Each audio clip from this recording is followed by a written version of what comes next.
Good morning, Dommy Gun Ricci here. Who-Bangin Sports Talk. I always miss that little. I try to hit myself on the second that goes off, and I never do it. Anyway, maybe another 5 weeks I'll get it down right. How's everybody? Saturday morning, back at it, light it up. 10 a.m. We're in the East Coast studio in Franklin Square, New York, and I'll be joined by my brother, Big Ragooo, from the Southeast studio down in Ocala, Florida. And we got a couple games to go over. There's some good games today. Baseball's starting to get a little. I always say that, and I'm sure Ragu might agree with me, and we'll talk about that as soon as I take him in here, that couple weeks before, now we're not there yet, but we're getting close to that All-Star break. And I always say 2 or 3 weeks before the All-Star break, things start getting a little bit crazy. Things start changing. You know, my style that I've talked about many a times is that I tell you the truth, I haven't looked at a stat or a game that was in April. I've just been using May and June, and May's almost out the window. Go look at the first 4 weeks of the season and look at the last 2 weeks of the season, and you'll see so many differences. Of course, there's some that are the same, and that's why it's good to go over everything, for context. But in general, to cap these games, I try to stay 30 days, 15 days, that kind of thing. And as the season goes on, even to 10 days and what have you. So, anyhow, that's my theory. But like I said, before the All-Star game, a couple of weeks before that, things start getting crazy. It happened. And then look what happened after the All-Star break. A couple teams made it that we didn't think were going to. And a few teams who we all know about because it's right behind my head were supposed to be there and weren't. But anyhow, we'll see what happens this year. It looks like it could be the opposite or not at all. Anyway, let's bring in Big Ragooo, 62, from Ocala, Florida. How you doing, Doc? Tommy Gunn. Good morning. Good morning, crew. Good morning, everybody watching the show. Glad to be here with you. And yeah, those are some great comments by you. That comes from the years that you put into the game that we love and do every day so much. We get together, we cap these games together, and we see how the ebbs and flows of the games going. That's a big part of the MLB because there's no bigger sport that has more ebbs and flows than Major League Baseball. And maybe some of the NBA and hockey, but MLB a lot of ebbs and flows in MLB. But yeah, you're right. To me, there's always 3 seasons. I'm not even counting the spring training. I mean, that's just basic training, right. I would call it. But then when they start the season, you got that portion of it. Then once you hit the All-Star break, there's that season 2. Then once they hit the playoffs, that's season 3. So you always got to be mindful about the stats. And then, like you said, a lot of crazy shit happens a couple weeks out. So you start pumping the brakes a little bit, or you always want to use caution when we're talking units, but at the same time, you want to be very mindful in these next couple weeks. Oh, big time. And I guess what we're really baseball is the longest season, right? So it makes sense that there'll be a lot of ebbs and flows like basketball and hockey, which are also the longer seasons. Yeah. But even NFL, man, we see those changes coming. First 3 weeks, everybody's like, "Oh, they're going to be the team. No, they're going to be the team." And all of a sudden, they go 8 weeks later, they're 3-5. They were 3-0, and then they're 3-5. So it happens in all the sports. But I agree with you. Baseball is definitely the most streaky, the most volatile, and it's something you got to. I'll tell you, if you're going to bet baseball, it's not the best recreational sport to bet because you really got to keep after it, man. You really got to keep after it. Hey, last week we had a good week last week on the show, right? We went 8-0 with your plays and my plays. Yeah. Or 9-0 technically, but and then after, like I did Jose's show the next day on Sunday, day 5-2. So going into your show, so I was 14-2 in those 3 days. Right. And then I did Jim's show on Wednesday, and I think I went like 3-7. So there you go. There you go. Right. 14-2, 10-2. Yeah. You're gonna hit them 2 and 7s, 1 and 8. Without a doubt. Everything averages out.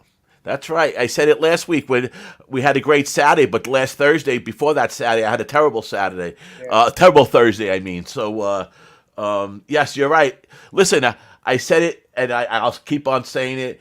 Those same days that you go 0-5, you got to just brush off. Yeah. Think about it, see where you went wrong, and brush off. But guess what? You better brush off those 5-0 days also, because if you don't, you start getting a little bit too cocky. You watch what happens to your bankroll when you start getting a little bit cocky. You know, yeah, take the gratitudes. Yeah, thank you, you did a good job. But guess what? Once the next game starts, it means nothing. So there you go. I'm off last 2 days, 3-3 on Saturday. I mean on Thursday, 3-2 yesterday. So not lighting it up, but a couple things yesterday that was a little bit surprising. But we'll get to all that stuff. And at least my Mets bounced back a little bit. So far, I took them in the series. I expect them to sweep these Cardinals. If they can't beat these Cardinals, then they're done. I said this series is such a key series. I thought that start the other night, the Yankees start with Verlander, I thought was a key game. I thought if he threw a dud the way Scherzer did the night before, we might be we're in serious trouble. But like I talked about on Thursday's show, the Mets, because someone was asking me about the Mets. I said that their next 10 games, if they have to be at least 6-4, 7-3 to have any kind of shot of making up these 10 games that they're behind the Braves, who of course are on a roll. They're playing and they're beating the bad teams and they're beating the good teams. But they've had some bad teams that they've played lately and they just crushed them. And that's baseball for you. But I thought the Mets were we're out to that point where it's going to be too late. And we'll see what happens. But they had a good win last night. They had a comeback win from the Yankees the other night, and it just shows you about how streaky. Look at last year. Look at the Philadelphia Phillies, right? Yeah, they got hot. So perfect example. So anyway, I got a couple games today. I am on. Let's see, 1, 2, 3, 4. I believe 4 games I'm on today. Yeah, I got 2, maybe 3. 1, 2, 3, 4 in a lean. We'll see if we are on any of the same games. Going as it's listed here, I don't have anything on Detroit, Minnesota. Do you? No. Okay.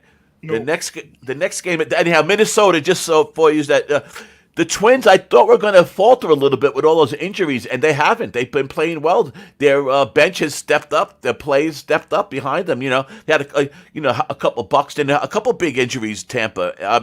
The Twins.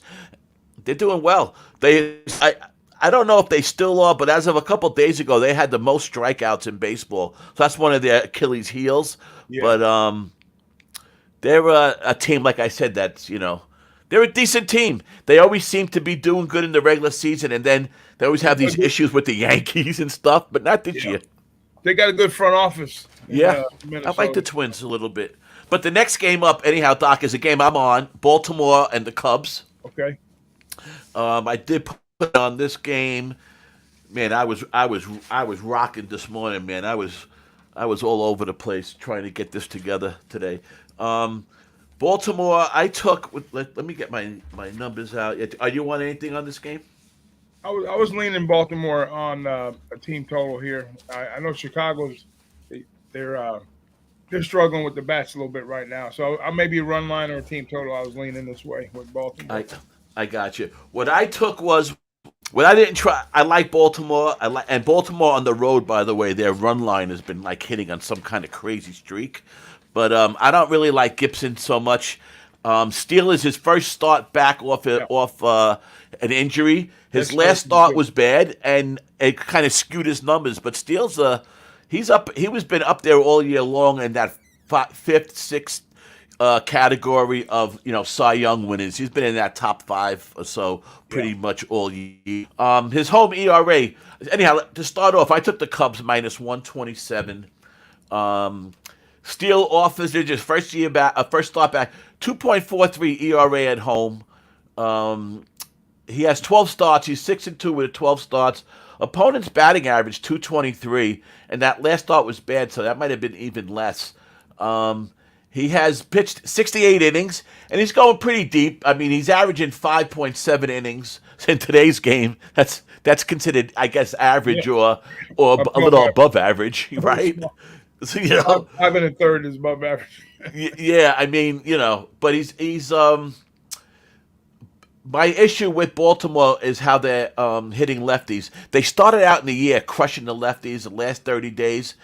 23rd in average, 234 average, 374 slugging, 24th in the league.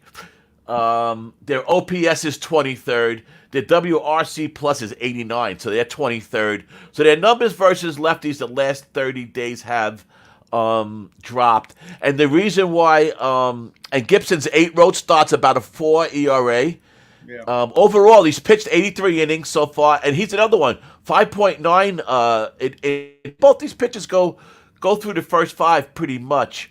He's letting up. I was reading these stats of home runs per batters faced, and Gibson is letting up like 2% of 2%. All these guys are in between 2 and 3% of batters, but some are under. And Steele was under. Steele was a 0.78 percent of 0.7%. He's letting up home runs against the batters that he's faced so far. So he's not letting up home runs. Is what all those crazy numbers mean. The reason why I took the Cubs. 2 injuries on Baltimore: Mountcastle and Mullins. Mountcastle, who's been doing really well this year, he was leading their team in a couple different categories, including OPS versus lefties. He's out. I think Steele might pitch a decent game. 1.16 WHIP. That's pretty good for Steele. And I took the Cubs. I could see some runs being scored in this game though, and I did write down lean over, which might kind of go into what you were thinking about with ball team total, and I can see Steele getting hit for a couple of runs. Well, but that's what I did. Go ahead. My only concern with Steele was, I mean, he's got awesome, great numbers, good stuff, and I didn't dig that deep. Like I usually go like 2 weeks, but some of the stats on here I got to go back through and yeah, just on the surface though. But the reason I didn't get involved with this game is I'm not a big proponent of. I usually fade guys coming back on their first start, But they said he's been coming along pretty well, and his stuff looked pretty good. So that's the reason I only had to lean on Baltimore here. But I mean, you make a great argument. All the points are valid. And even so, Baltimore struggles, and then to make matters worse for Baltimore, I think Gibson's like 0-3 lifetime versus the Cubs with an ERA north of 7 here. So yeah. That's another thing too. So and I think, but Chicago's bats kind of threw me off a little bit too. They've been struggling. They have been. The last 10, 12 games they're hitting like barely hitting 200. So right, we'll see. I mean, I don't hate the look. I'm just not going to play it. I got you. I took a shot with the Cubs. If I look back at it, then if you look at the number too, I think it's like 7.5. Is that what the total is? Yeah, now I'm seeing 8, but 8. Yeah. I mean, I would probably lean over with you on that one too, because if he's not sharp, then and the Cubs bats wake up a little bit, and then he's off, then because we know the Baltimore can score runs. So if he's off a little bit, even with the injuries, with some of the call-ups, there'll probably be some runs here. So 2 things got to happen for the game to go over, right? To stay under. Chicago's got to not hit the ball like they have, and then what's his name's got to be back sharp on his first start out. So if he's not sharp, then the game goes over, I think. Now, I don't know what the weather conditions are there, but I did have the under yesterday, and that lost Chicago, Baltimore. And the wind was blowing in, So you never know. Everybody gets caught up with these wind. Yeah, the wind if the wind's blowing out or blowing in, yeah, it'll knock down or maybe take a high fly to the stadium or knock it down. But the wind doesn't matter about base hits, walks, errors. That score yesterday was high. The Cubs have scored like those last couple games. They've scored like, I don't know, 25, 30 runs. They've been scoring like crazy. So I did go. I thought yesterday, they would come, back down to earth a little bit, but they hit the ball again yesterday. So we'll see what happens. But I took that. game. As always, unit. That's what I did.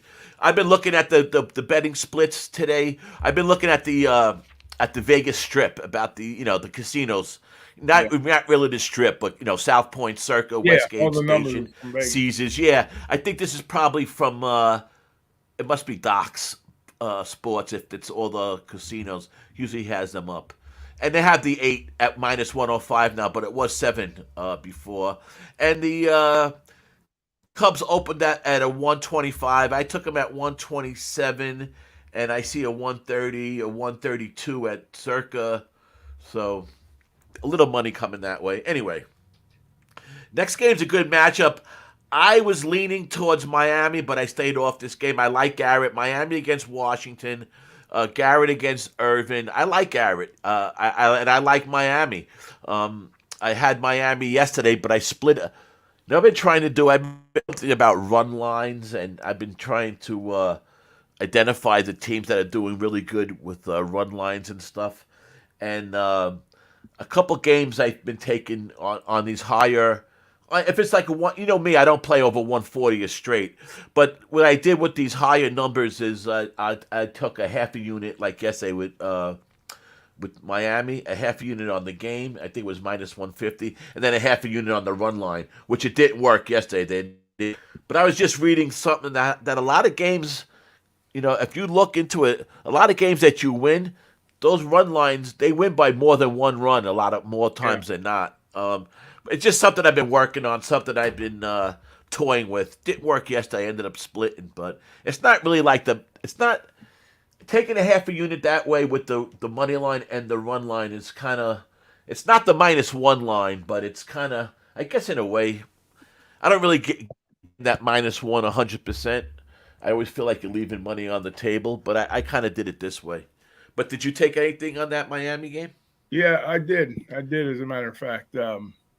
Well, I think last week on the show we had Garrett pitching, Yes. and I took his K prop because I figured that his numbers look good against the matchup. I'm trying to remember who we had in that game, but anyways, his number was 4.5, and he's been averaging like a little better than a K per inning, and I know the Nationals are great at hitting left-handed pitching. That I know. And I know he's had some. He had. I think his numbers versus the Nats. Let's see. He's got with his very first start, he only went 2 innings, but since then he's pitched like 6 and 7 innings, Right. and he's right at about 6 and 4. So that was his rookie year. So his numbers are doable. I think if he gets his numbers back at 4.5 again today, I think he struck out 8 last week in that game when we played him. So I kind of bounced back to him in this spot because I liked it. I liked the way it's set up for him. I'm not crazy about the Washington bats against him because I know Washington hits lefties, they're like a top 5 team versus lefties right now. But I think Garrett's in a different spot than he was when he played these guys last year, and he's been sharp. And I think he goes, at least 5 innings, 5, 6, and I think he'll pop that number again today. I think we probably see, 6, 7 Ks here in this spot for him. Because like I say, he's averaging about little north of 1 K per inning here. So, and that's juiced at about $1.20, $1.22, something like that. Right. And then I was even thinking, I know there's a lot of money coming in, a lot of money on there's more tickets on the Marlins. But there's just strong money on the Nats here because of the matchup here. But I still like I lean the Marlins, but I think we get a solid effort out of Garrett here again today. So I'm gonna be on this K prop in this spot. Was that his last start last Saturday? You know what? I didn't. Was that the June 11th? What's today? The 17th? Maybe because of weather. I'm thinking possibly. I'm thinking maybe they got a rain out or two. Far. I think he played the White Sox. I think it was the White Sox. I mean, his last outing is June 11th against at the White Sox. He had 9 strikeouts, and the closing number was 5.5. So you took over 5.5, and he had 9. Yeah, because the other one is June 5th. So yeah, that must have been last Saturday was his last start.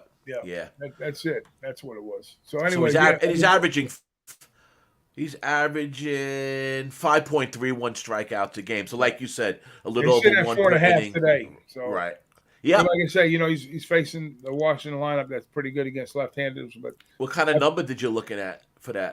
like 120, I think it was like 122. Oh, good. Because I'm right now I'm looking at FanDuel. FanDuel has it at minus 146. So Oh that wow, means someone's taking some. yeah, That means some money's coming in on that one. But yeah, a friend of mine plays when he does the strikeout props. He always does it and takes at least two of them, if not three. He always either like a two ladder or a three. Like he'll yeah. take the 4.5 and the 5.5.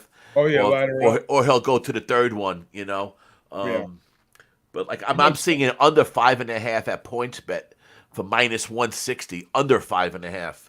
So that's I'll tell you, even a ladder at 4.5 and 5.5, you'd probably make some money on that one because that 5.5 is probably a plus price, yeah. 100%. So That'll be like that's right about where his average is.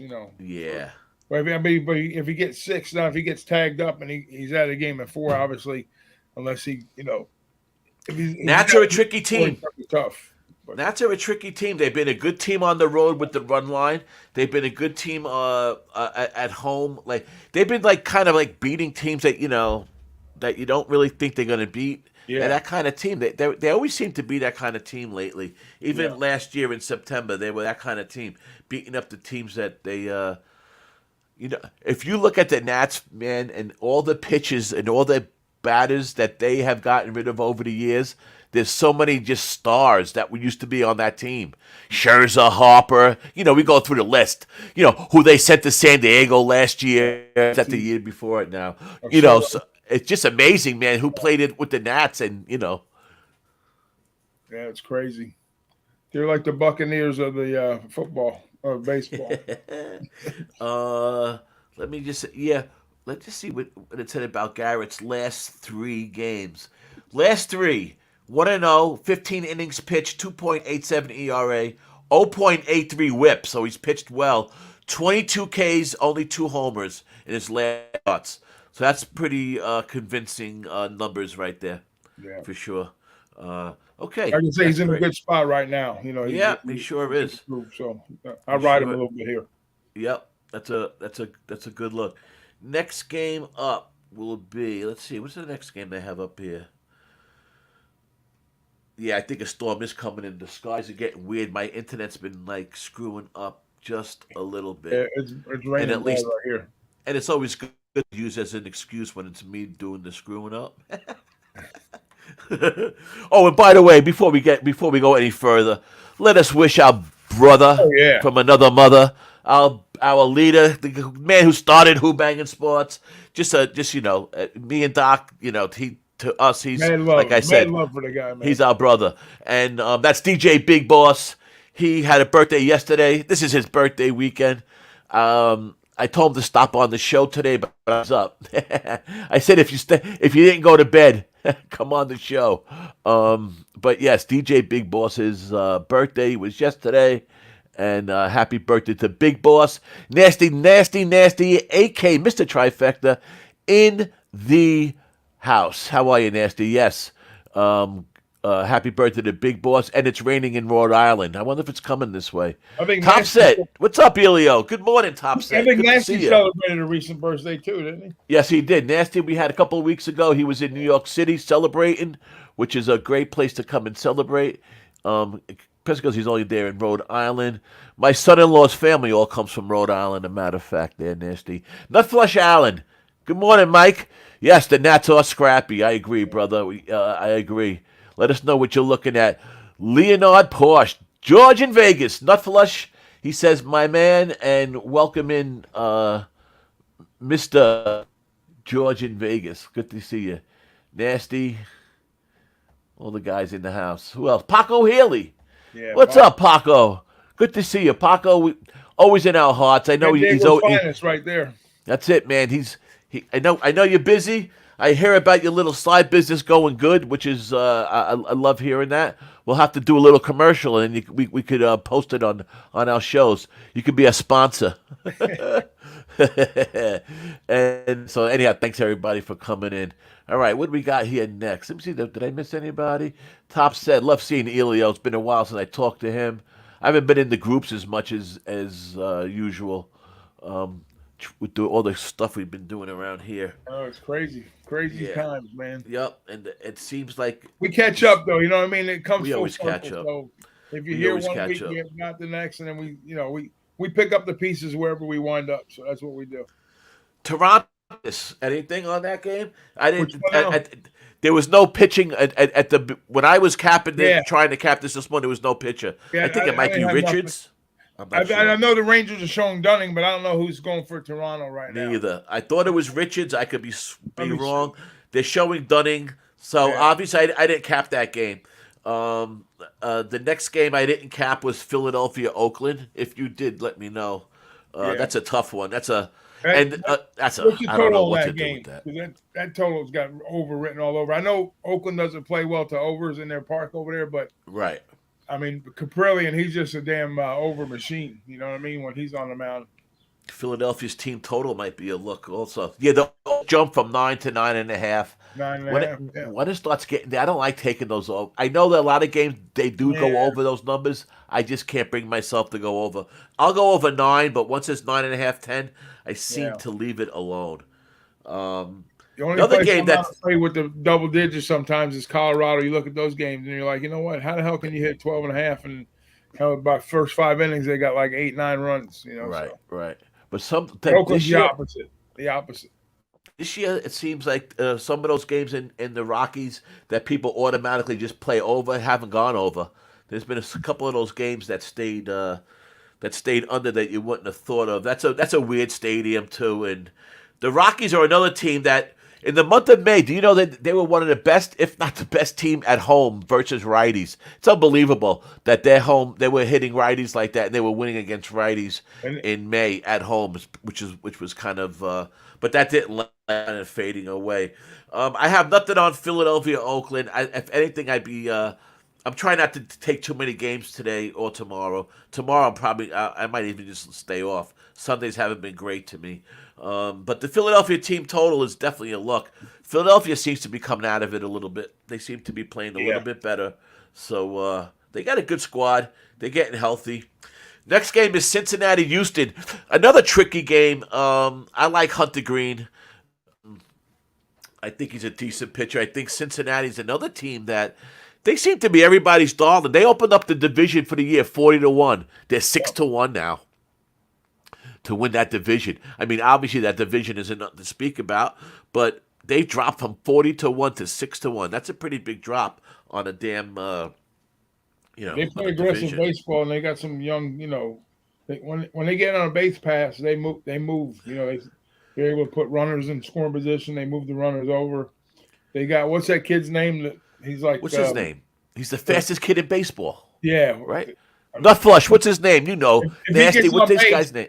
if he gets on base, with no outs and he's on first base, he's almost guaranteed to score. Yeah, man. That kid is unbelievable. You can't touch him. You can't touch him. I But yeah, forget his name, but you're right. Hunter Green, I like, man. Hunter Green, he's pitched well. He's picking out some. His last outing, June 11th against the Cardinals, 9 strikeouts. Game before that against Boston, 8 strikeouts. Game before that against the Cubs, 11 strikeouts. 10 strikeouts against the Yankees, May 21st. The guy has only had one game where he had less than 7 strikeouts so far this year, and that was 4 against the Mets.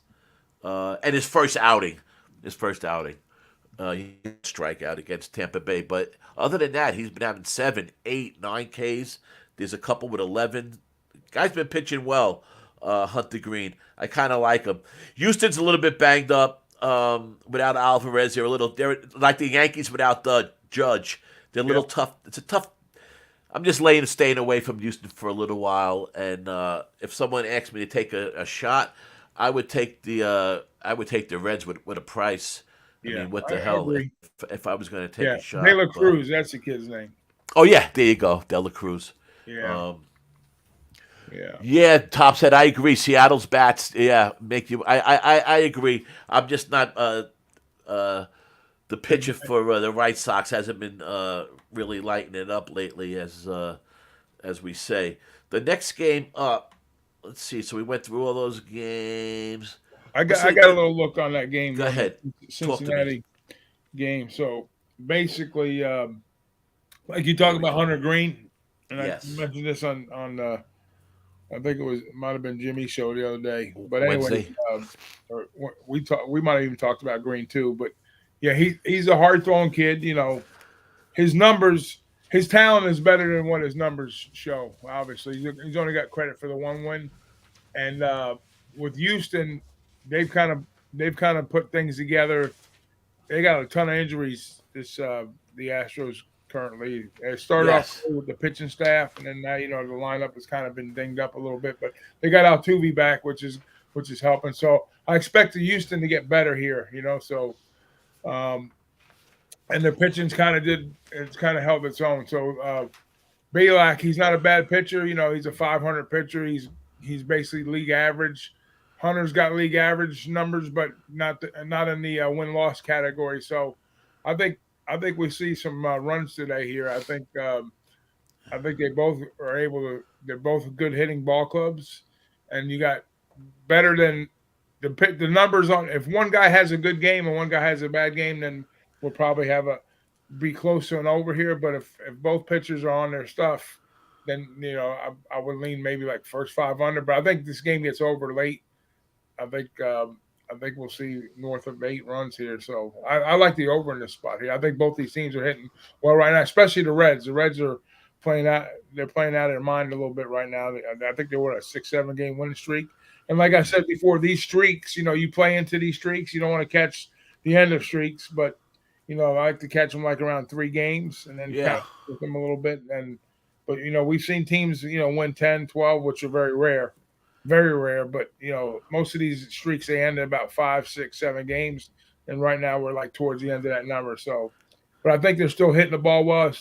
They're still they still got bats, they got speed, and I think Houston's coming around too a little bit with the offense. I think they'll be all right. They'll always be all right in the end, right? That's a well managed team. They're just like the Rays and the Braves, that type of team. Where they're deep in all aspects. So give me the over here. I'll take the over in this spot.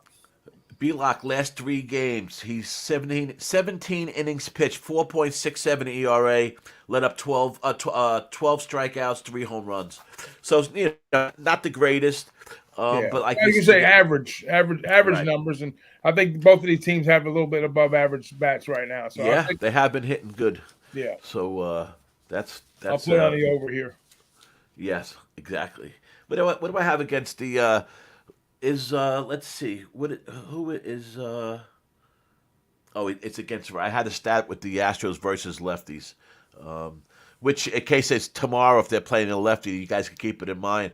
Astros versus lefties, top 5 in Major League Baseball in weighted runs created, ISO, and they are the best. They're 5th in ISO in. So their power is great versus lefties, and the weighted runs created. So they've been doing, and their OPS. So they've been doing well. The Astros, and the Reds. The Reds seem to hit the lefties more than righties. Actually, the Reds seem to have a better. Again, both teams, but neither one of them are playing righties today. But it's something to keep in mind. Those teams have been both feasting off of lefties. But the Reds, like you say, they've been getting hot. They're a tough team. They're a tough team to figure out. I love to see them do. I love to see them do good. To be honest with you, so there you go. I did read the interleague stat that was the home favorite or the road favorites were dominating in these interleague games. I'll find that number, but it was pretty convincing how the road favorites were doing well in. Not that that's today, but I'm just saying in general there was some interleague stats that were there. All right, let's see what else we got here. What's the next game I got up? Covers. The Astros numbers versus righties haven't been great, but like I said, they'll get better. Yeah, without a doubt. 1, 2, 3. Let's see what I got here. The next game up is I'm going by the covers lineup. Miami, Washington, we did. Philadelphia, Houston. Next one up, another game that I'm off. The Angels and Kansas City. I don't know what to do with this game. I mean, the Angels have been playing a lot better. I mean, Kansas City keeps on getting these so-called sharp money. I've heard it a couple times this week about Kansas City. And if you look at the money splits, they've been going towards Kansas City. And even today, opened up at 143. Now I'm seeing the plus 140. I'm seeing the plus 138. I don't understand how any money ever comes towards Kansas City. I just don't. And the Angels have been getting better and better. And their offense is picking up. Tough team for me, the Angels. I can't seem to get them right. So they're a tough team for me to bet, but they are doing better and better. Good morning, Tori. How you doing? Thanks for showing up, man. Tori Coca. But I don't have anything on that game, the Angels. It's just these Kansas City games. I would have to lean Angels on the run line, if anything, in this spot. Exactly. Next one I am on.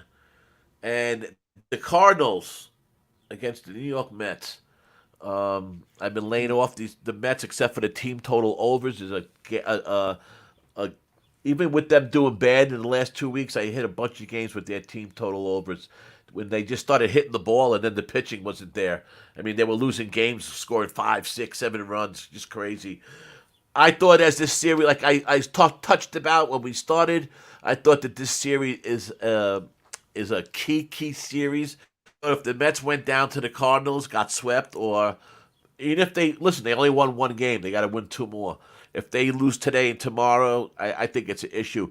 The Cardinals are just, if you talk about how bad the Mets are, the Cardinals, I think, might have the last couple of weeks might be the worst team in baseball.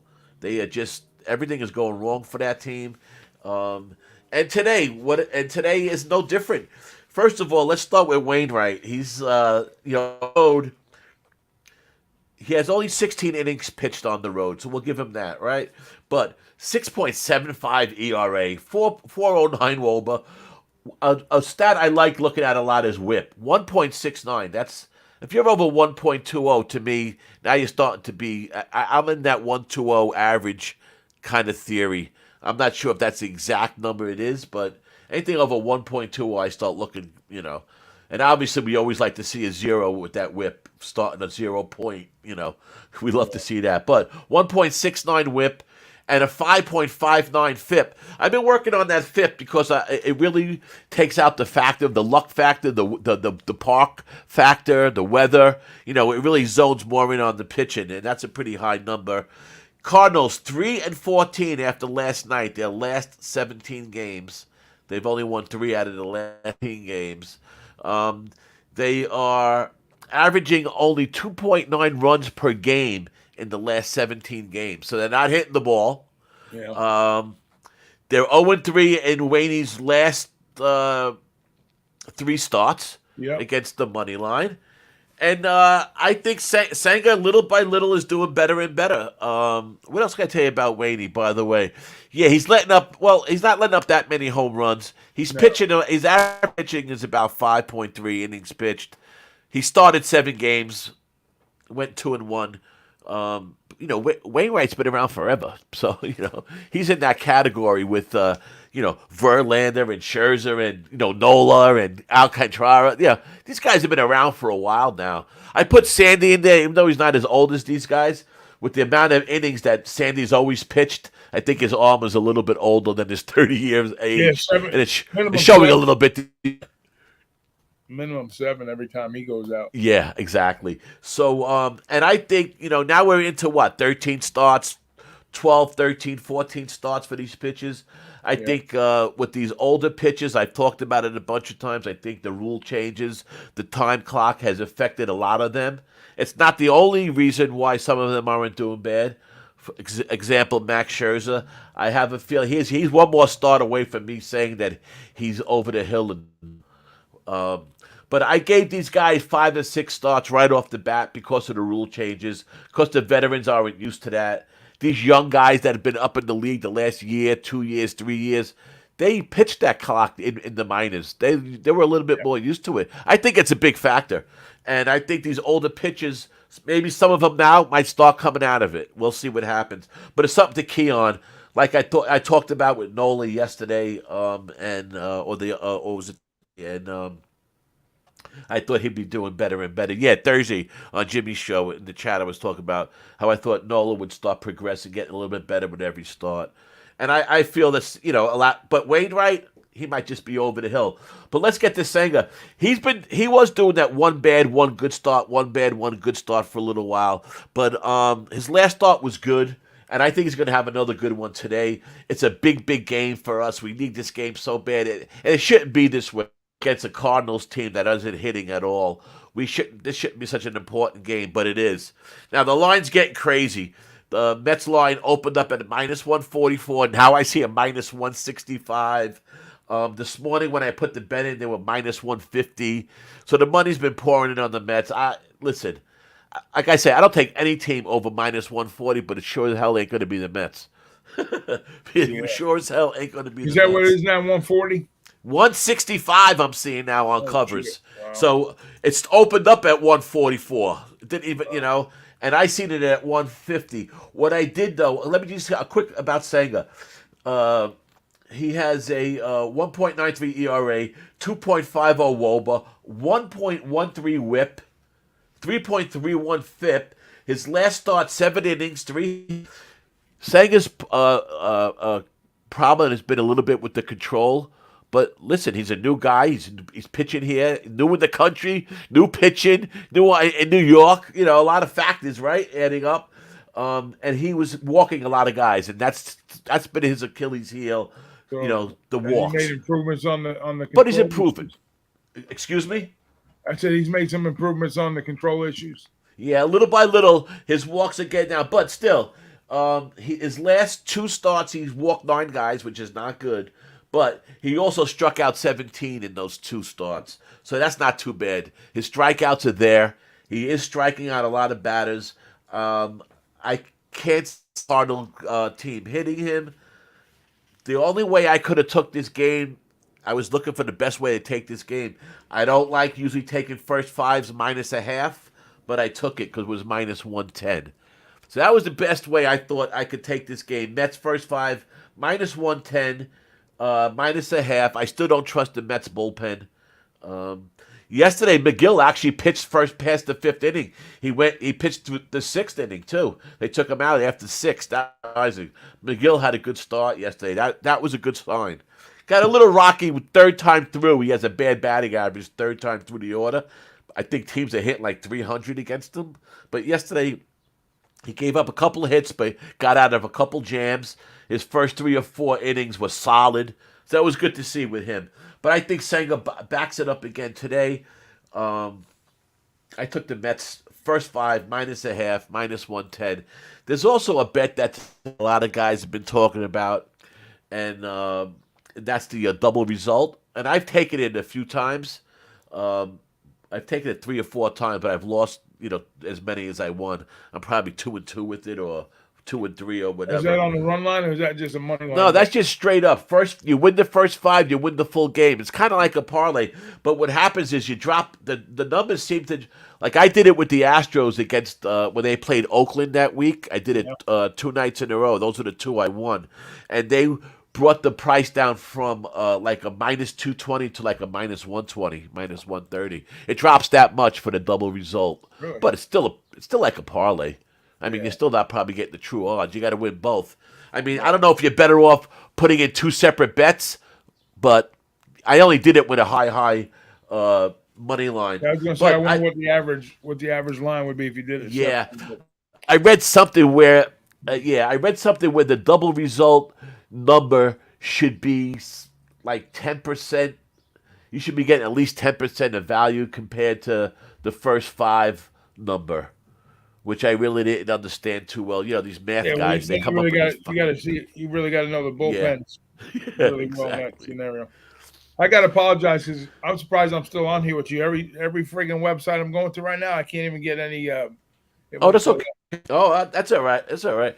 Daryl Turner, anyone like Martin Ventura, UFC to win.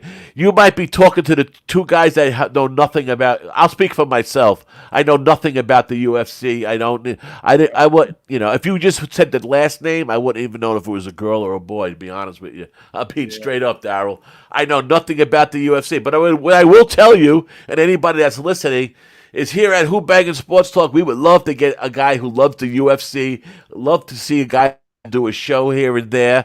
Nothing stressful, just like what we do. Come on and talk about UFC. We are open to that. DM me if anybody wants to do that. I would love to see that. Nasty, I would love to see Nasty to do a little something with us like that on the air.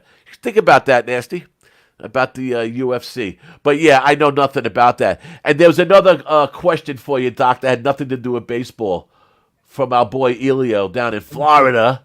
Yeah, Who's Fort ninth Myers. race in Belmont? You have any look about the ninth race in Belmont today? No, I'll DM him. Tell him I don't have any. I didn't even look at Belmont today. I got so You got like I that said, right, buddy. I can Elio, talk off camera. Big Rico will send you if he's on anything, he will send you. If you got something you want to put I'll up there, tweet it. I'll tweet you're it, but welcome to. I'll tag Elio on the tweet. Gotcha. So the next game that I am on is I got the Mets first five I took. I'm gonna back Senga. Senga's a K prop. I don't know what it is right now in front of me, but that's a look. The guy's been striking guys out. Yeah, so you were putting us on to that. So let's see what it is. And the Cardinals aren't hitting righties at all. The Cardinals aren't hitting anybody. So Sanga's at 5.5 at -145. See, -145. Wow. Yeah. I would take the next one up if I could get it. If it has a ladder on there. Bet US sometimes has a ladder. And Yeah. bet I'm bet looking online. at DraftKings right now. Gotcha. Number. But yeah, take a look at that number because that might be a good look, guys. Sanga's. So next game up, Rockies at Atlanta. Atlanta's just This what are you going to say about this game? It's at -295 right now. I guess maybe that double result might not be bad, but if that 295, even the double result's only going to bring you down to about -180 or so. So it's how do you attack the Braves game? I don't know. I mean, you got Connor Seabold, so you would think that I'll tell you the truth, the over it started at 9 and now it's 10. Bryce Elder isn't nothing to speak about, Yeah, and Connor Seabold is terrible. So I can see a lot of runs being scored. Maybe a Braves team total over might be a look. That might be a look. Yeah, how are the Rockies hitting righties right now? Yeah, I don't have. Let me see if I have that. I can't pull nothing up. Yeah, of course. Yeah, I was Unreal. like I said, the Rockies versus righties in May they were in the top 5 in May, and then they kind of fell off. Yeah. Where they are still hitting righties okay. Where they're struggling big time is against lefties. Seems like a lot of teams struggle against lefties. I mean, again, not today, but just a quick little number. The Rockies versus lefties last 30 days, because maybe tomorrow we'll get a lefty. They have a 30% strikeout rate versus lefties the last 30 days.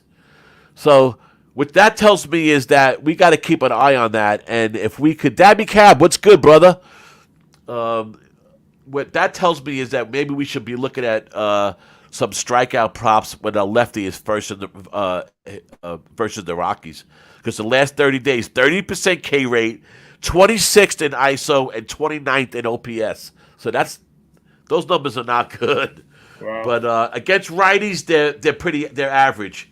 They dropped down since May. So that's all I got. But I don't know how to attack that game. Dabby, let us know if you're on anything. I think Dabby does every Saturday, I believe. If you do, let us know. He does every Saturday with Jose at 11 o'clock. We'll probably go over a little bit today, but usually I don't. With Jose, I try to. But I always jump in his show after we're done. So that's when you guys could. He'll go over every single game in case you have some thoughts on some of these games that we're not gonna cover. But Colorado, Atlanta, again, I don't really know how to cover that. White Sox against Seattle. This is a good game, man. Giolito against Gilbert. Seattle, the big pitches park. Others in Seattle. You want anything on this game, Doc? No, I might be looking at Giolito a little bit. Maybe a K prop on Giolito possibly, but no, I like the pitching matchup though. I Yeah, like let's the see how matchup they for thought. both of these teams. I think it's going to be a decent game. Though I know the White Sox bats haven't been great of late, but they're starting to waken up a little bit They against. haven't been bad on it. This road trip they've been on hasn't been I was bad. gonna say they've been a little better than they have been. They seem like they're like you're saying now they're getting closer to break, so things start to kind of get that little bit of a shift there right before the All-Star break. I think that's one of them too. So watch the Sox bats a little bit. Maybe get a buy on a cheap team total over for the Sox here possibly. Totally agree, Dabby. Tough card today. And tomorrow, I'm going to tell you, tomorrow's going to be a tough card. I already looked a little bit at it. And like I said before, Sundays, I'm going to try to keep my bets down to 2 or 3 because Sundays haven't been great to me. Low number. For sure. But Dabby's on the Marlins first 5. Not on, but he said it looks good. Yeah, we were going over that. We kind of like Garrett ourselves. And the Dodgers first 5. I don't know much about how good that Dodgers pitcher is, but I would agree. I liked the Giants yesterday, but I would agree with that. The last three. Let's see, where the hell are we here? What game was You got this? the Angels and the Royals. We talked about that, right? Yeah, Giolito's last 3 starts: 18 innings, 2-0, 18 innings, a 2 ERA, an 0.89 WHIP, which I just mentioned how much I love that number on the one, right? Who doesn't? And 20 strikeouts, 3 home runs. Yeah. So he's been pitching Give me well. Chicago on the first 5 plus money. And Gilbert, who we thought was going to be a lot more solid, he's not been really this year yet. 1-2-3, only 14 innings pitched, so he must have exited the game early. 7.7 ERA and a 1.50 WHIP, 12 Ks, 4 homers. So I would definitely be favoring towards Chicago in that I'm gonna take the White Sox first 5 plus 115. Cool, write that down. That's a good one. I'll tell you, on the old standbycovers.com, it's a site I mentioned when we were doing the workshop a couple weeks ago because I was really that episode was really geared towards guys that are just starting out and new. And I mentioned covers as a good way to start if you're not used to capping these games and you want to get better. Only because they're very good with the general stuff, and they have gotten better with the deeper stats. And besides, like I always say, when you're starting out, don't be paying for nothing. Just do your thing, man. There's a lot of free information out there where you can get your feet wet. And then go if you're going to pay for something. That's after you get a little bit more in depth of what you're doing. But what I like about covers is if you go on the all the way to the side, there's an arrow on their home page, and it lists weather, statistics, the team, the divisions, blah blah blah. But it has a thing called print sheets, and it goes over all the for the day, and it gives you some good information, and they always section off the last 3 games that they pitched, and that's where I get the information that I read off when I say the last 3. It's a good thing to look at. It's a good comparison because it'll tell you. Just like take Giolito for the year. He's on 5 days rest. He's 5-4 with a 3.54 ERA, 1.18 WHIP for the year. But then they break down into the last 3 games, and that's. I know Dabby looks at the last 3 or 4 games for a pitcher, and something to look at. So something to keep in mind. Good old covers. The first time I years and years ago that I heard that you could actually find stuff on the computer for betting, I was like in amazement. And the guy told me about covers, and we used to call it the Bible back then. Because they've been around that long. They really were the first ones that really. So they used to run a lot of contests back in the day too. Yep. They still do. Yeah, they still do. They got those the streak, the survivor streaks, and this. Those of us who've been in the sports books and the casinos, which I'm sure a lot of the guys watching the show have. But if you ever pull the sheets, like you pull, the individual sports sheets, NBA, MLB, whatever it is, football, they got the lines, the totals. You flip that sheet over, and you talk about the print sheets. That's all the information on the back of Right. those scratch sheets in the casinos at the sports books. They use the covers print sheets for that information on the back. So they put that in all that covers information goes inside the casinos to help the guys in the sports books, to kind of get some kind of footing on the game. Right. Right. Yeah, they're a main staple, just like our old friends Doc Sports. They're a main staple. They've been around for a long time, man. At one time, that's all you had was Doc Sports. That's the only thing you could really, for a while, I'm going back, way back, that, when you want to look at odds and see who's playing where in some splits, before splits became a popular thing, damn Doc Sports has always been around, right? And a lot of guys use his pay service too, right? He has that pay service that you get the early lines and stuff. And I'm sure a lot of big time guys. He's still a staple out in Vegas, that's for sure. Yeah. Next game up is the Chicago Seattle game. You gonna take Chicago? Yeah, Chicago first 5 plus 115. That's a nice. I mean, I see Seattle getting money. Now it's up to minus 150. I don't get it. I don't really get it. I wouldn't take it if anything. And the under did drop to 7, so now that's probably right. That's right on. It's open at 7.5. Yeah, open 7.5. I get it. Pittsburgh, Milwaukee. I have nothing on. I would probably lean in this game. I did have the Brewers yesterday. One of my wins was the Brewers yesterday. The Brewers do have some kind of. I don't have the exact number in front of me, but the Brewers do have a good record against the Pirates for some reason at home. One of those coincidence things, But I could tell you that the Pirates, another team, I can't figure that team out, right? They started off real hot. They kind of cooled off, and now the last week or so, they seem to be hitting a little bit better. I know people talk about them that because they're at the top of their division, but look at that division. In the end, after the All-Star break, I don't see the Pirates extending this. They don't really have a big time pitchers.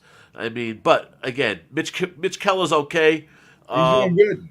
He's doing good. Yeah. The Pirates on the road, 16-18, 18-15 on the run line. Their last 10 games, they went 7-2 to the over, and. Milwaukee, 19-16 at home. Milwaukee, it's like a broken record. They always, and the White Sox. They put those two teams together. Yeah. When they start getting the good press, they start all of a sudden, they go down. They don't follow it up. They have to be there. They make their runs and then they falter off. Tough team, Milwaukee. But if I was leaning, I would lean something. I would lean Pittsburgh. Definitely Pittsburgh. They just seem to win games when Keller's on the mound and they score runs too. So I would definitely be interested. I got a hard lean on the Pirates here in this spot. Gotcha. Next game I am on is Tampa Bay against San Diego. I took Darvish yesterday and the Padres. I thought it was a great spot for him. McClanahan's numbers on the road they were half of what they were at home. And really the same thing today with Eflin. His numbers at home are unbelievable, and his numbers on the road are terrible. But I just can't. It's hard to.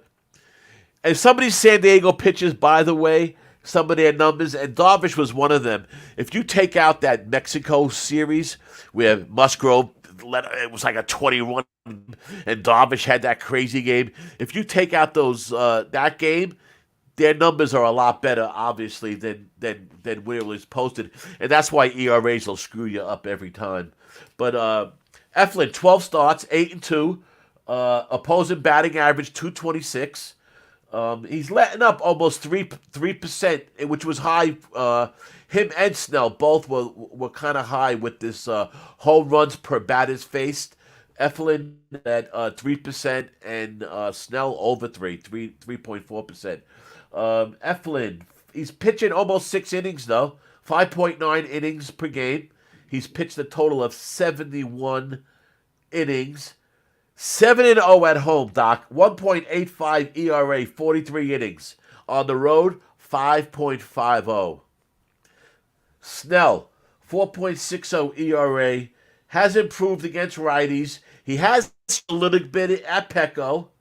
And the Padres versus righties are in the top 15 category in all of baseball, not just the American League. They are top 15 in power, ISO. I like that power number, ISO, and OPS in June, where in May they were struggling. So you see the Padres getting a little bit hot. You see them batting against righties a little bit better. Top set, you betting the Nats under 9? Not the Nets, I'm assuming. Gotcha. But what I did with this game, I like the over in this game. It started at 8. It's 8.5. I didn't take it yet. I was looking at both team totals, and I just went with the lower one and the better, the better one. I think both team totals will go over. I think this game might go over. I took the Padres team total over 3.5 -1. I'm also leaning this over for the game, but that was the third out of my 4 bets that I took. What was that? What was the team total over on the Padres? I got -120 at 3.5. That's not bad. And what's the game sitting at 7? No, it was 8. It was started at 8. It's 8.5 now. I can see some runs scored. I'm going to go back onto my. If I can get an 8, I'm going to take it. I'm going to go on. They're saying that F1's going to hold the Pirates down to 3.5 runs, huh? They're saying. I mean, yeah. I mean, 3 runs. They're saying 3 basically, and it's 8. So they're saying that Tampa's going to win by 2 runs. What's the Tampa total? I'm going to look at that right now. A Tampa team total over what it's been 4. I've taken it a lot over this year. It's been a really good number for them, without a doubt. Let me go on my site here. Full disclosure, for all my baseball bets, I use Bet Online and Bet US, and I've been using Bet US more and more. Their lines for baseball are solid, and they're a good. They're somebody I would put on as an extra book if you could. I know. I'll tell you one thing about Bet US. They're kind of hard to. They're not the easiest to put money on the site. That's for sure. And the way I started with Bet US was just organically. I was doing an affiliate thing with them for a while, and when they were going to pay me, I told them just open up an account for me and put it in there. So that's how I got started on West. I've used Bet Online now for 2 years. Great baseball odds. Something to keep in mind. I see a lot of times better than FanDuel and DraftKings numbers. Just something to keep in mind. Let me go to this game here now. It's up. Cincinnati, Houston, Tampa Bay. Tampa Bay is now. Somebody came to the Padres. They're now at -112. Tampa Bay's +102. The team total is Tampa Bay over 4 -120, and San Diego's team total has gone up from 3.5 to 4. Okay, so they're splitting, and they're probably juicing San Diego higher then, right? Is that what you're saying? They put San Diego over 4 -115 now, and Tampa Bay over 4 -120. Before, the 120 over 4 was up, but San Diego was at 3.5, and that's why I took San Diego. Yeah, but you're saying that Tampa's the underdog? Yeah, +102. And they got the higher juice on the run line? I mean, the team total? They got the higher juice -120 opposed to -115 on the team total. But San Diego's team total rose from 3.5 to 4. I was just saying. So some money came in on that.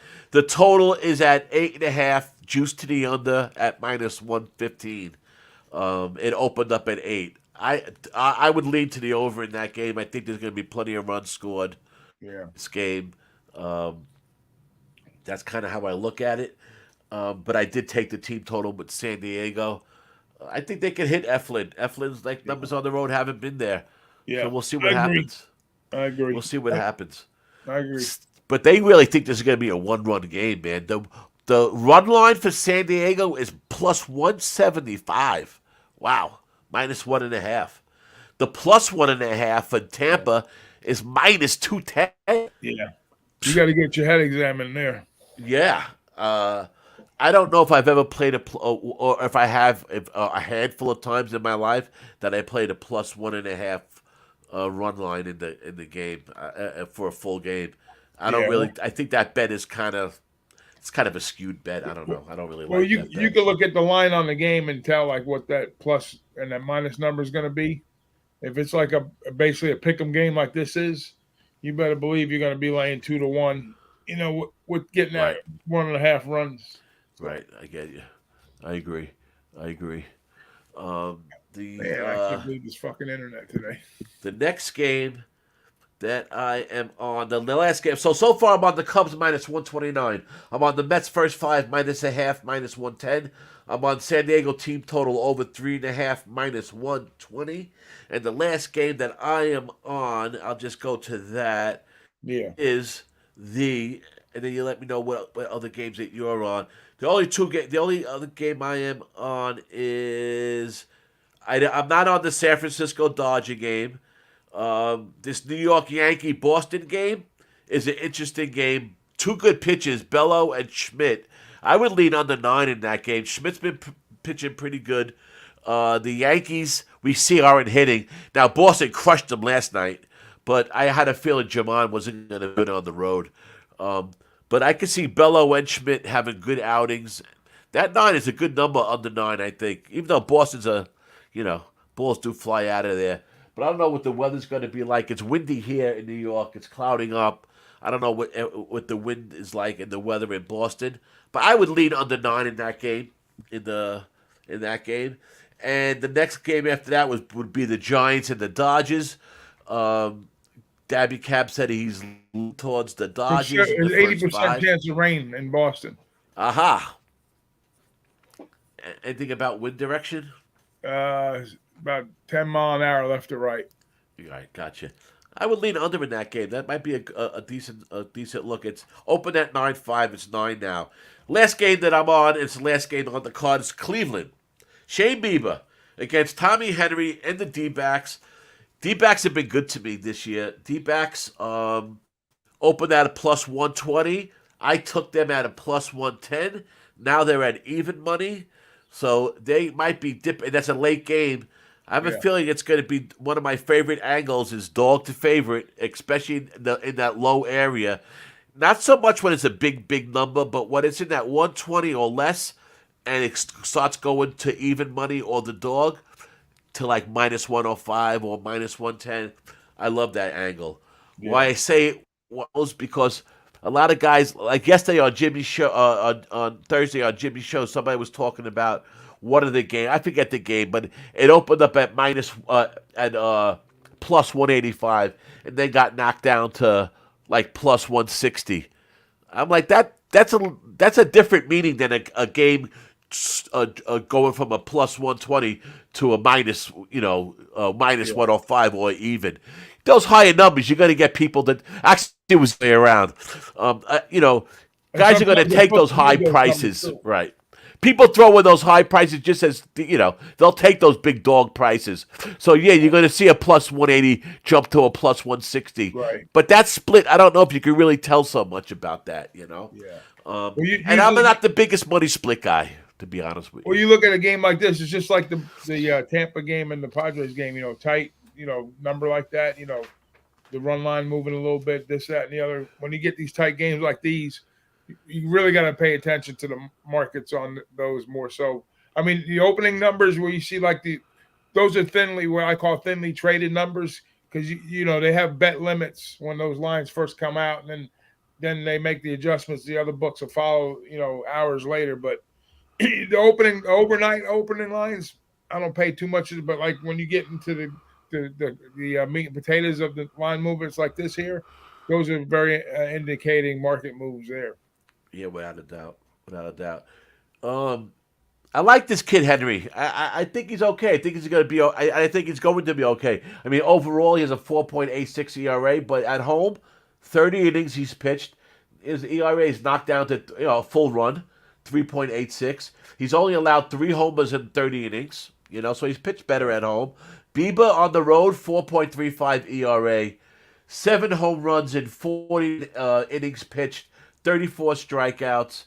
opposed. So he's striking out, not great. 49 2/3 innings, only 34 Ks. Opponent's batting average 281, so that's getting up there. And Bieber at home, his ERA 1.89, on the road 4.35. That's big. That's big. I think the Guardians have been improving a little bit against lefties, but they've never been hit lefties. D-backs have been a solid team.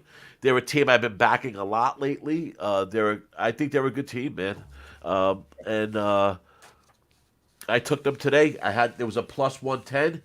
That number now is even, so I got a good number on that game. Actually, I got a good number on a couple games today, so we'll see if that helps. But I took the D-backs. I'm not the biggest money split guy, like I said. Pick them. Yeah. Minus 110, minus 120 the other way. Right. So, and then first 7. I mean, Bieber got the name recognition. I guess people opened up like that, but yeah. I think the value is in the first 5. It's a late game. So we'll see if this game, if it changes. It's 10-10 game, so the money could go the other way. Yesterday, typical example, Tampa opened up, and they took money right away. And then as the day went on, San Diego is flipped. San Diego started taking money, and but they still won.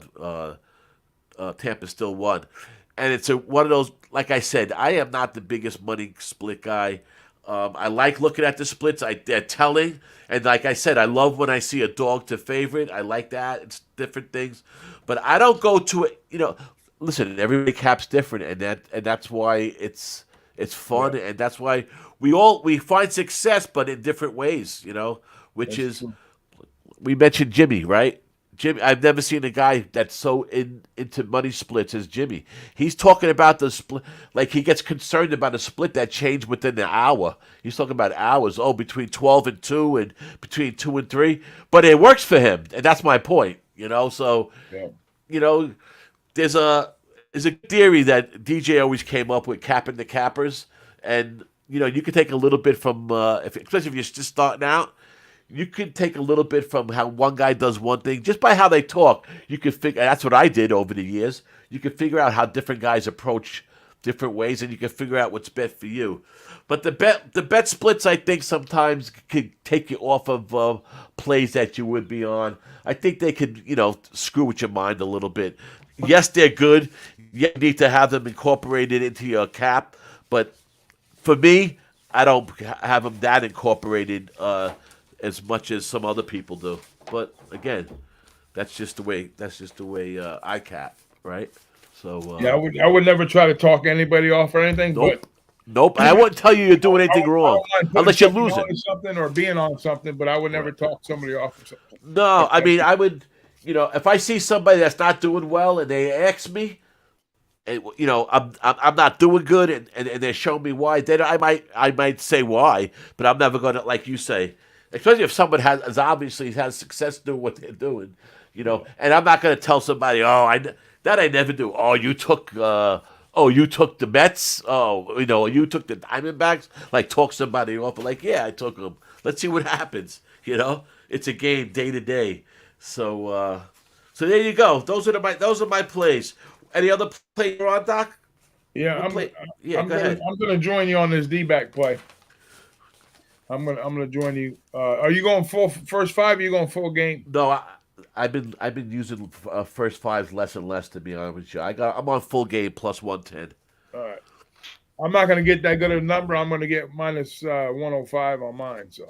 Yeah, you seem to do a lot better with first 5s than I do, anyhow. Yeah.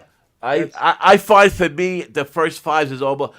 Well, I can tell you which bet I can't stand, and that's besides the -1 line. I always feel like you're leaving money on the table betting that. I don't know, something about that I don't really like. I don't like betting that, and there's a couple bets that I don't want to take. I forgot which bet I was going to talk about, but I did take the deep back. So this is what I took today. I took the Cubs -129. Oh yeah, I know what I was talking about. the first. I feel like I'm limiting myself a little bit, and I feel like the odds, the bookies have caught up to the first fives a little bit, especially this year. 2 years ago, I feel like it was only like guys like us that are betting every day. That first five was such value a couple years ago, and little by little, as it's got more and more popular sports betting, I feel a lot of new guys are betting the first five because it sounds like it's like more cool and it's more. But the lines ain't the best. What?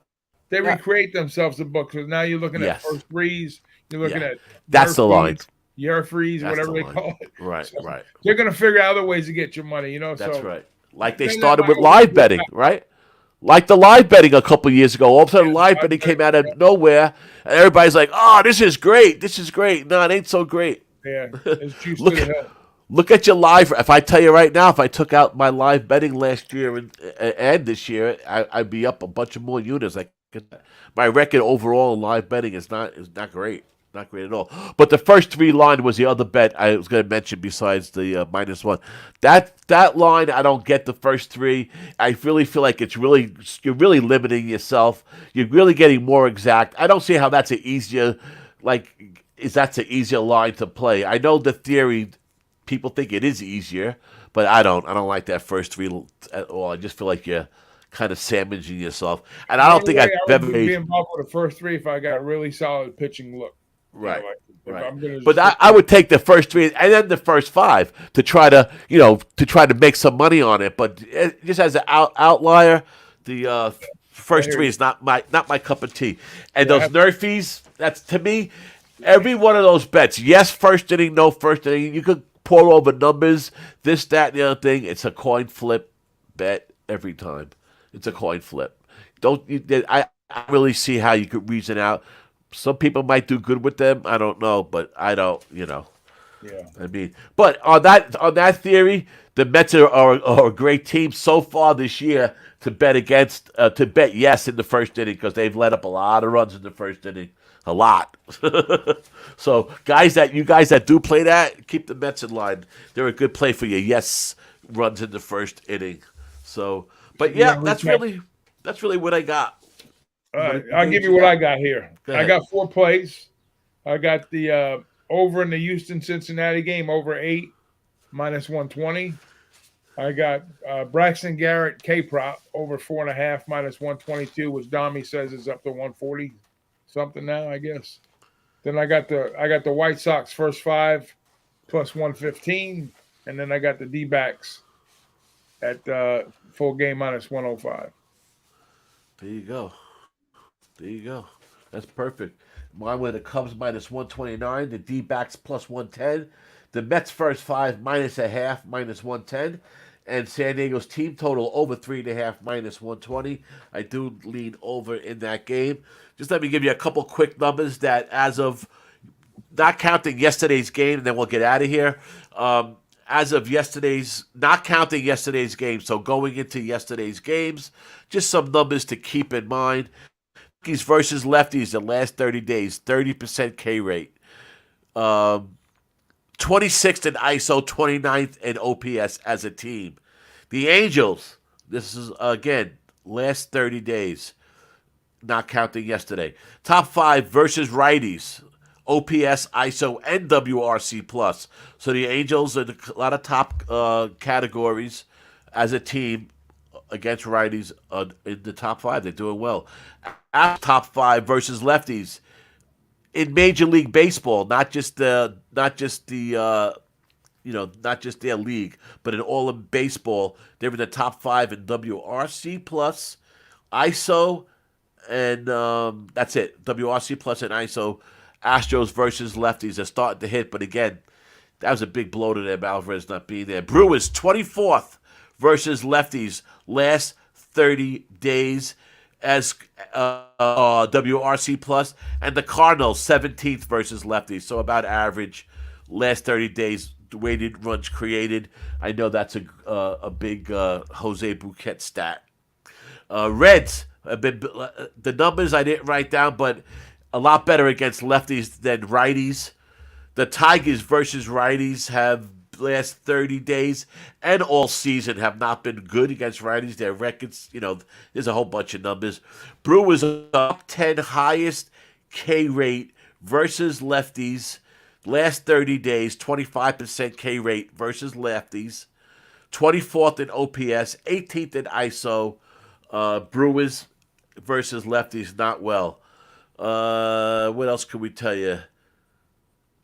Cleveland versus Cleveland versus righties haven't had the greatest numbers, but they don't seem to strike out against them. So that's their OPS is low, but I noticed that their slugging power was really a low number, not their on base as much. So that number could be a little skewed.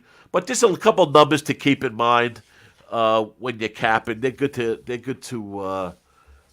have. Where do you get those numbers at? You want to say off camera? Or you want to advertise? Oh no. It depends. With the last numbers I was giving you, I got off of.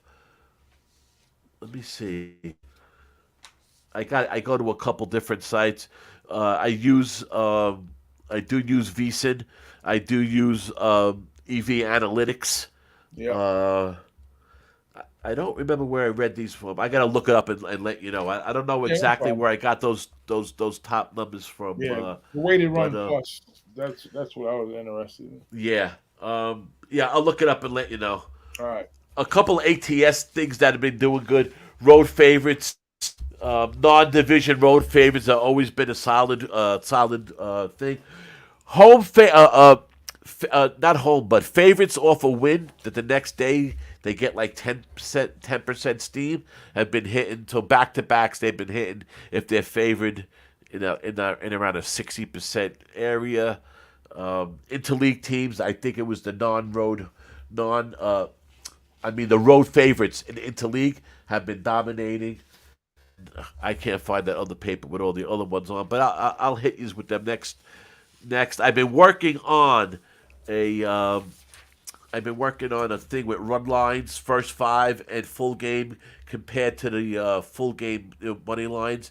I targeted 11 teams so far that are profitable with their run line and their money line. So I'm trying to work on some numbers with that. No, let's see. Any other ones? Oh, this one I found that well, I guess maybe it makes sense. When both teams are off rest, the favorite is hitting at almost a 70% clip. That's pretty interesting number. And non-division favorites and last year was the same thing. They seem to win. Right now, they're at a 63% clip, non-division road favorites, which kind of makes sense because they're the better team. A lot of times, the other team don't know them as well. So I think that's why those non-division numbers are good. The AL East versus all the other divisions in L is dominant.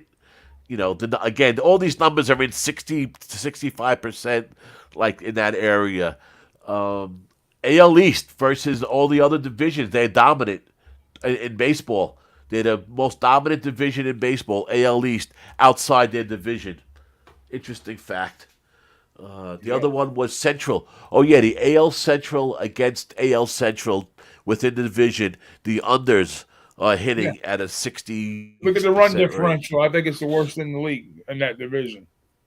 Yeah, run differentials are crazy. I mean, I talked about yesterday. Texas's was 145. Yeah. But that MLB, the MLB site tells you just with their basic records and stuff, always tells you the run differential. So that's pretty good. Sometimes you simplify things too. Yep. Sometimes we make things too complicated. Sometimes I think in capping we get too entailed. Listen, if it was the hardest working guy with the best software, with the most knowledge, if he won, then that means that we could all, we would all be rich, basically. You can't ever take out the game factor, the luck factor.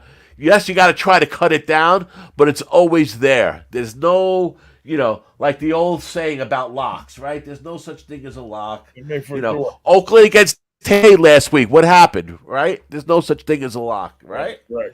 It happened, and then it happened one night. The next night, everybody, you ain't gonna lose two nights in a row. Sweet. So they. I think they won at that point. They were like 1-17 in series for the league for the year. Right. A couple of games that we bet today, just quickly. Run differential, since you mentioned it. Miami, surprising, -29 run differential. Phillies, -15. So the NL East is just so bad. Mets, -18. Nats, -49. Guess who's the and guess where Atlanta is? +84. Yeah. There's your right there. That tells you the whole division right there, right? Correct. Tells you right there. There's a horse racing called Tommy Gun at Belmont, race 2. I might have to throw a little bit on the Tommy Guns, close enough to Dommy Gun, right? Just let me give you a couple big ones. Who's the big numbers? Tampa Bay +146 run differential. Top of the league, Twins +34, top of their division. Texas +142. The worst run differentials. Oakland -201. Kansas City -110. That's the closest one. Is Kansas City -110, and then he's -82. So those are the 3 worst. Big spread there. Wow, -201. What does that tell you? Whew. Anyway. That means +1.5 ain't gonna help you for shit. That's for sure. All right, it's been fun, Doc. We've been on a little longer than usual, but it's been fun. Gonna go check out Jose's show. Say hello for a minute. Happy Father's Day to everybody. Happy Father's Day to you, Big Ragu. All the dads, yep. Happy Father's Day, you guys. We know, guys, that the moms get all the credits, but we got a hard job too, because we got to worry about the kids and we got to keep mom happy. So that's never been it's something that I wasn't so successful at in my life. Most underappreciated individual on the planet. Everybody's father. Us guys. That's right. But we got each other. Right. That's right. And we'll always have each other. So, any parting words, Big Doc? Where can they find you at? I gotta apologize. Like I said, I'm surprised I'm online with you today because every website I've been to, I can't pull up no data. It's crazy. But meanwhile, the stream is working, so I'm happy for that. So good. Yeah, just happy Father's Day, like you said to everybody out there. We appreciate the support, and everybody have a wonderful rest of the weekend and cash those tickets, guys. Let's do it. Thanks for stopping in, Elio, Nasty 8. Paco Haley, Nutflush Allen, all the OG low baggers, George Porsche, all these guys. Thank you, man. Tori Coca, I appreciate you guys coming in. We like doing Light It Up. I'll be back on Thursday. I'll be back on Thursday at 10 a.m. to do some Light It Up. I'm trying to get our boy Engelbert Hunter. Engelbert Humperdinck, trying to get Hunter into some of these guys like who? I'm trying to get our boy Hunter on a Thursday. He has a tough where he was telling me where he lives. He's so far in the sticks where he lives that the Wi-Fi is just like non-existent. So we can only do things from work. But I'm gonna try to get him on a Thursday. We haven't seen him in a while. Yeah, great guy, good baseball cap, just an old friend of the low. That's Thursday for me. For me, Thursday and Saturday, 10 a.m. Light It Up. That's me. Doc will be on doing his thing. College football's coming up. DJ already did a couple previews. Boston the Sauce will be coming back on. We'll see what we do for college football. Doc will be with you were with Jimmy this Wednesday, so not next Wednesday, the following. Was it every other week? The following Wednesday. I'll be laying low this week, so I might pop on with you like one day this week, maybe Thursday or Saturday, either one of those 2 days. Okay, cool. All right, guys, and you know what? If I check out Who-Bangin, I think the live sweat on Tuesday nights are going to start doing some baseball with Ix Nizzle and Jimmy Gomez. Let's not forget Parlay T's just doing his WNBA thing. He's really the workhorse of Who-Bangin, man. He's on every day. There's a game of WNBA. He's on, whether it's 4 days a week, 5 days a week, or 7 days a week. He tries to do his show. Stay tuned, and he does a good job with the WNBA. As crazy as he is, a lot of fun parlay tees. But We're the original WNBA guys. I know WNBA is popping up now. It's getting popular. They're even talking about it on ESPN. They're even mentioning it on the radio now in New York. We see other shows starting to all of a sudden to have WNBA guys on and podcasts popping up, even on like V and all those. They never they even mentioned the word WNBA. Now they have a. We got to keep that our little secret because there's a lot of limits on those games too. So that's right. So I tell you, check out Parlay Tees on Twitter also, because if he's not doing the show, his information's out there on Twitter. I'm on Twitter at Dom541, Dommy Gunrici. Big Doc is Big Ragoo 62, Big Ragoo Sports. And you know where to find us, guys. Who-Bangin Sports. Thanks, man. I will get us out of here with the outro.